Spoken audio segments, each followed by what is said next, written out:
Viu a entrevista do Zema ontem?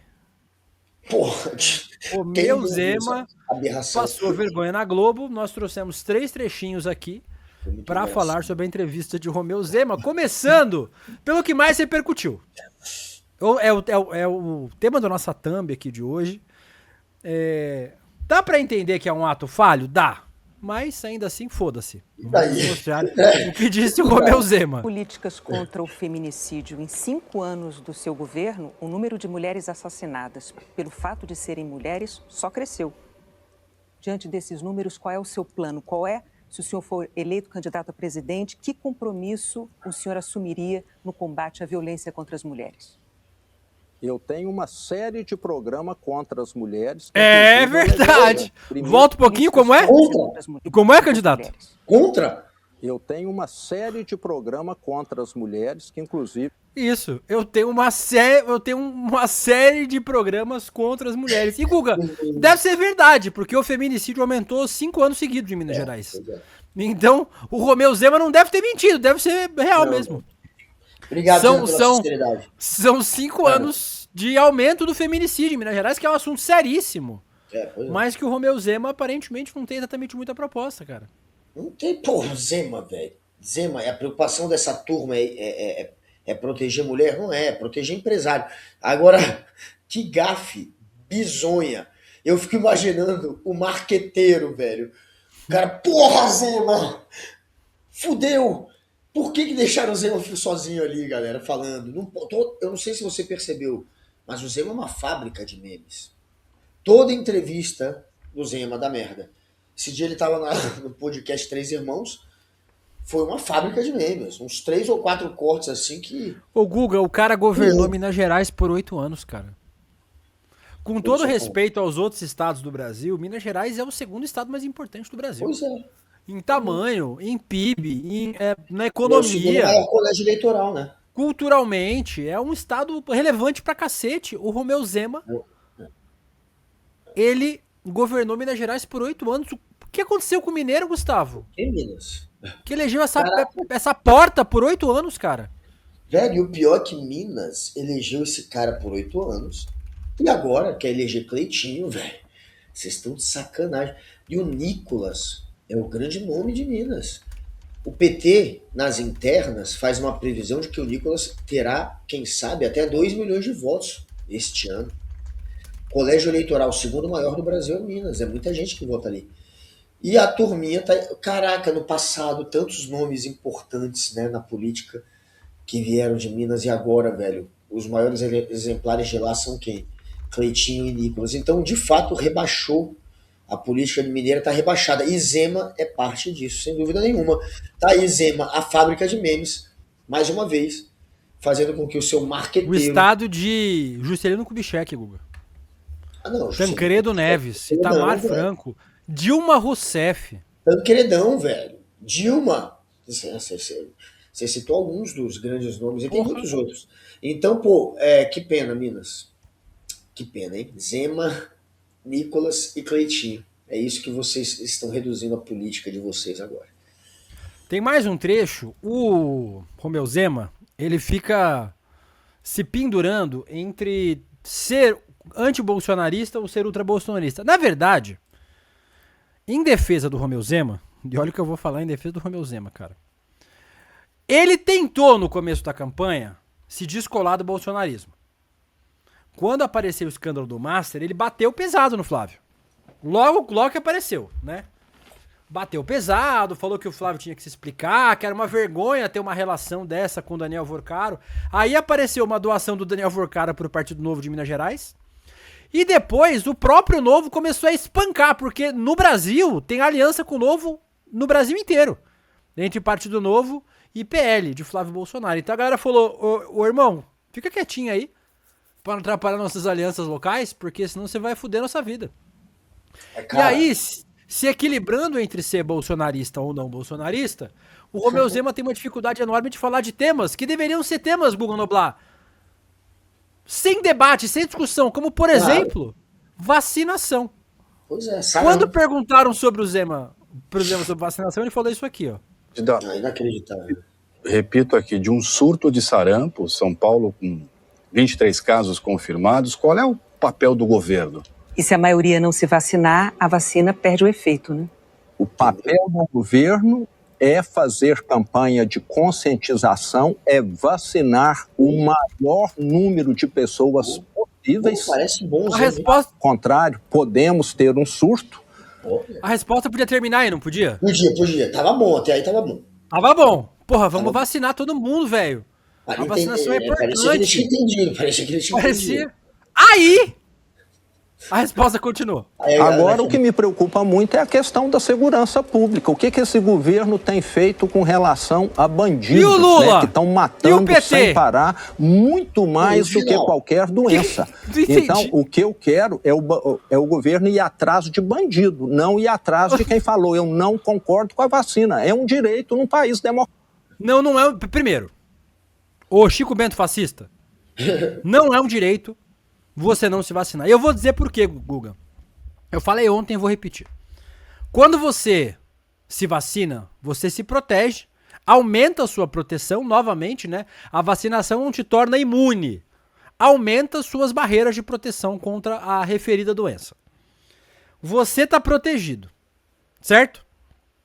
Você vai na padaria comprar pão, cacetinho no Rio Grande do Sul, vai lá comprar 10 cacetinhos e a pessoa do seu lado não tomou a vacina. E esse arrombado pega a doença e te passa. É decisão individual ou é uma decisão coletiva? É uma decisão coletiva. E aí o Zema, ouvindo o marqueteiro, responde sobre vacinação, dizendo que é direito da pessoa não se vacinar, o que já está errado. Completamente. E depois mandam o Lula e o bandido. Meu irmão, é sobre vacinação. Depois você fala de segurança pública, truta. Agora vacinação. Responde vacinação. A resposta tava bem até a metade. Que era, não, todo mundo tem que se vacinar. Vacinação é importante. O Estado tem que cobrar que as pessoas se vacinem. Não, o Estado tem que tentar vacinar o máximo possível. O máximo possível. Isso. Fazer campanha, incentivar as pessoas, criar campanha contra a desinformação vacinal, contra a desinformação científica. É isso que tem que fazer. Porra, Gustavo. E vacinar o máximo de pessoas inclui você tornar obrigatória a vacinação. Porque se você não tornar obrigatória, você não vai vacinar o máximo de pessoas. Vai ter gente que vai acreditar em teoria da conspiração. Vai ter gente que bebe detergente, que reza para pneu, que acredita que os aliens vão intervir na eleição. E essa turma, ela vai ficar contra a vacina. Até porque virou uma discussão política, que é o que o Zema está fazendo. Por isso que ele misturou com segurança e tentou banalizar essa questão, falando que é o direito da pessoa, num país democrático, optar pela vacinação. Não, num país democrático, você tem que seguir o coletivo. Esse pessoal, ele quer bancar tanto o liberal, o individualista, eles são tão individualistas, né? Aquela galera competitiva, capitalista, que eles acham que o coletivo não existe em momento nenhum, mas existe no momento. Mas mais ou menos. Se Não, você o quiser coletivo casar viado, não pode.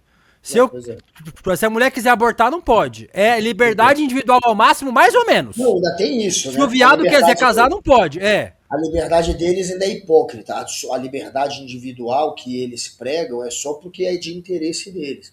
Porque se precisar, eles falam em estado mínimo para ajudar os outros, mas em estado máximo para matar os outros. Então eles querem que o Estado possa até matar no limite. Ah, a gente quer pena de morte. Pô, mas você não é a favor do estado mínimo? Você quer que o Estado mate? Então é estado máximo para matar, estado mínimo para ajudar. Mas esses hipócritas, eles querem, eles fazem um discurso político. Então ele já mistura com a segurança pública para fazer esse discurso da extrema-direita, de que a suposta liberdade, o suposto direito da democracia é você não poder se vacinar se quiser.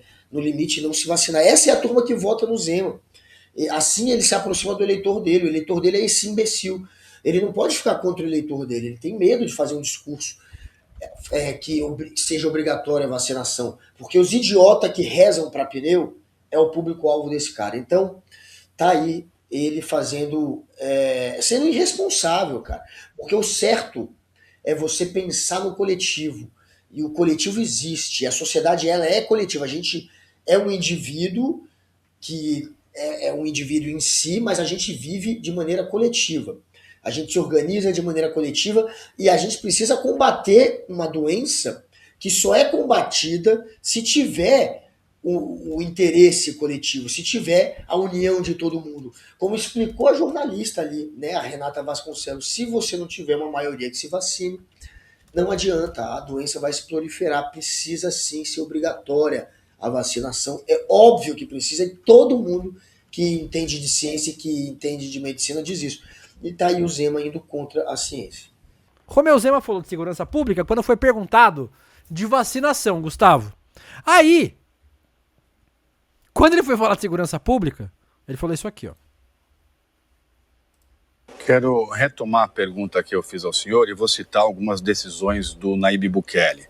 Suspensão de direitos, detenções arbitrárias em massa, prisões sem mandado, ampliação do tempo de prisão sem ordem judicial, redução drástica de habeas corpus, dificuldade de acesso a advogados, julgamento coletivo de centenas de réus, prisões baseadas em denúncia anônima.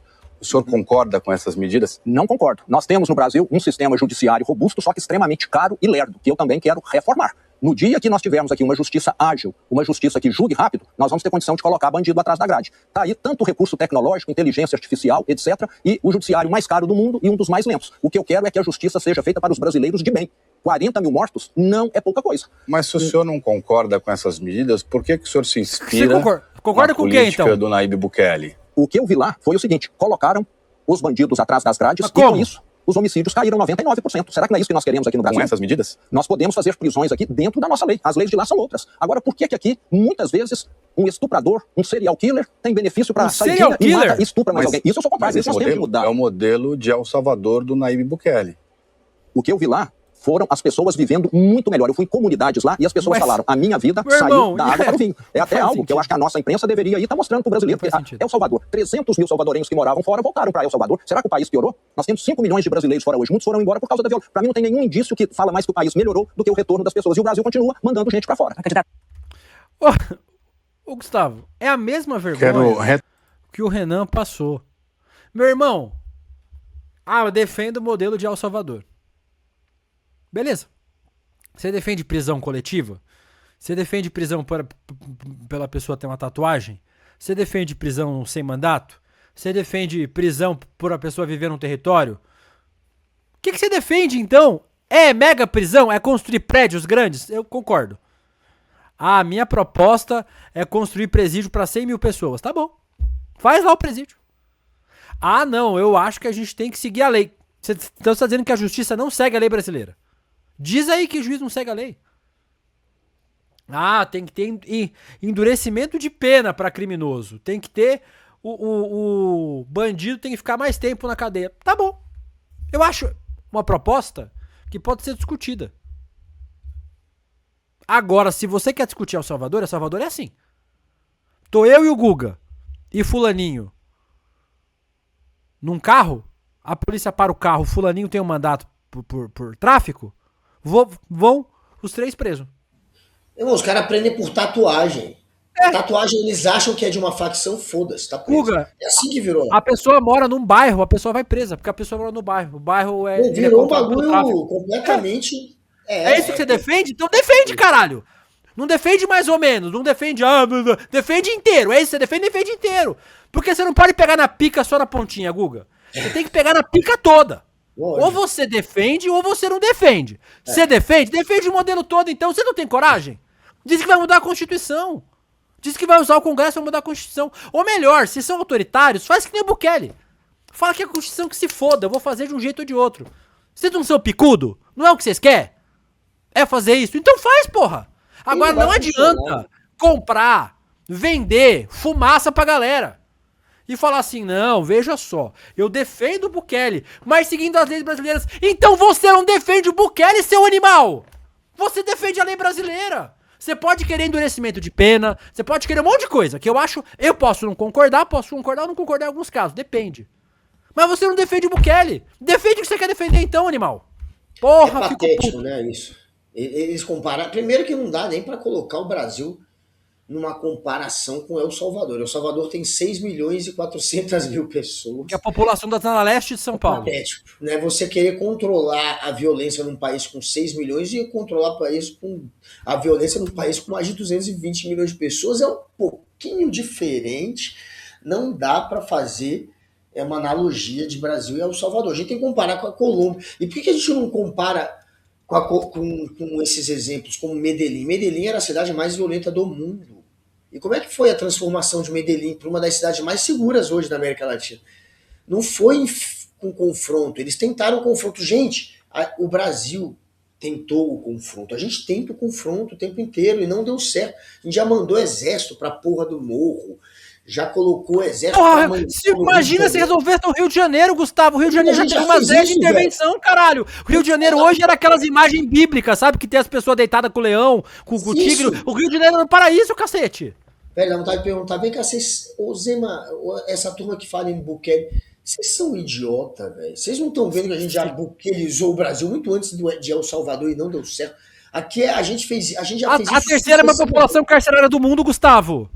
Tem gente presa sem mandato há 3 anos. Tem gente presa sem condenação. A gente mata bandido o tempo inteiro, não tem condenação, não tem julgamento, não tem porra nenhuma. Vai e mata. Mata linchando com a população. Mata com a polícia. Esses dias a população matou um cara errado, porque ele não soube explicar que a moto era da irmã. O Brasil mata bandido e mata inocente o tempo inteiro. Então, se existe um país que bukelizou, que usou militar, que usa da violência policial para tentar controlar a suposta violência que acontecem nas cidades, ou a violência que de fato acontece na cidade, é o Brasil. A gente enfia a porrada, mata, tiro, porrada e bomba e nunca deu certo. Como é que deu certo? A Colômbia fez a mesma coisa e nunca deu certo. Também tentaram bukelizar antes de El Salvador a Colômbia. A Colômbia a Medellín era o caos.